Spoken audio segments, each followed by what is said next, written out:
Good afternoon. My name is Jessica Bennett, and today I will be discussing the chi-square test of independence in reference to three data sets, their null hypothesis and alternative hypothesis. For today's agenda, we will discuss the chi-square test that will be conducted on the following: the number of car payments versus the number of defaults, the Likert comfort test versus the number of defaults, and then the number of car payments versus the Likert comfort test. Each test will discuss the null hypothesis, the alternative hypothesis, any significant findings, the degrees of freedom. If a relationship emerged and p-value is less than alpha, we then will conduct the Cramer's V test, and we will discuss in reference to strength of the relationship. Following, we will discuss any takeaways or any questions. Our first chi-square test of independence discusses the relationship of number of car payments versus the number of defaults. The null hypothesis states there is no relationship between the number of car payments and the number of defaults. Our alternative hypothesis says there is a relationship between the number of car payments and the number of defaults. The chi-square statistic and its p-value are calculated using PSPP, assuming alpha equals 0.05. We will discuss this further on the next slide. Here you can see the chi-square statistic and its p-value show no relationship emerged.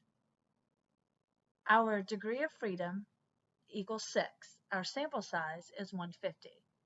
Our chi-square statistic is 6.68, and our probability, or p-value, equals 0.351. Because the p-value is greater than alpha 0.05, our null hypothesis is accepted, meaning there is no relationship between the number of car payments and the number of defaults. Second, we looked at the relationship of the Likert comfort test versus the number of defaults. Our null hypothesis states there is no relationship between Likert comfort test score and number of defaults.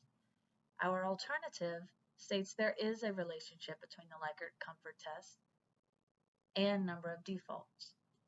Again, the chi-square statistic and its p-value were calculated using PSPP, assuming again that alpha equals 0.05.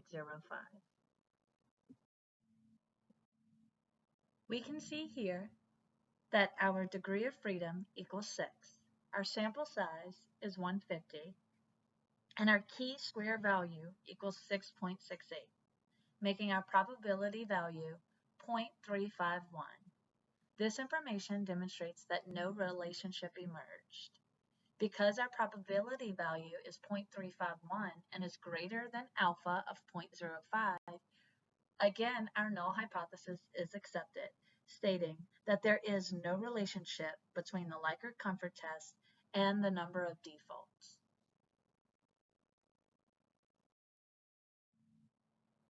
For our third hypothesis test, we discussed the relationship of number of car payments versus the Likert comfort test.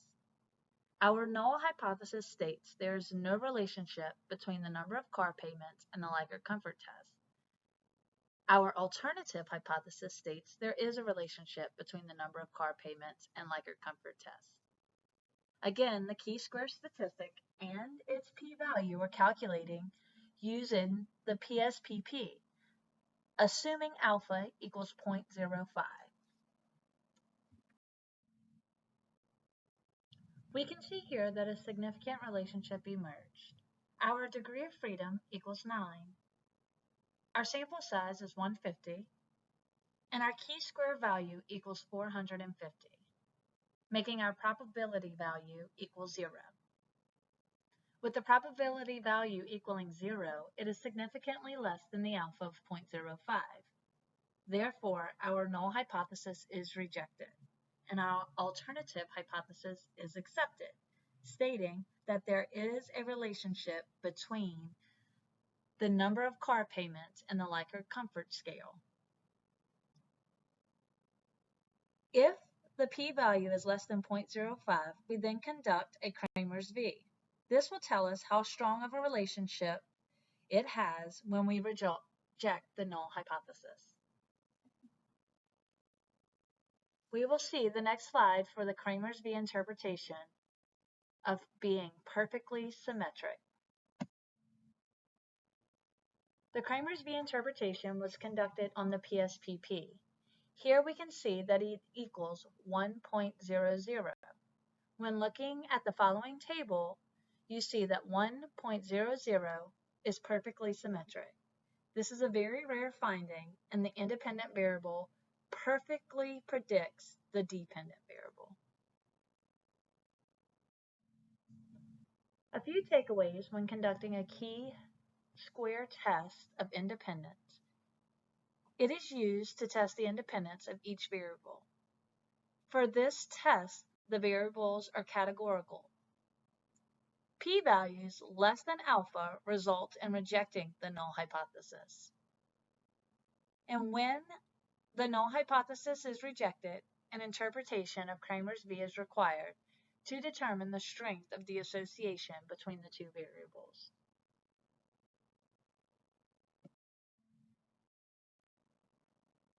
Thank you for tuning in and listening. I would love if you have any questions or suggestions for the future.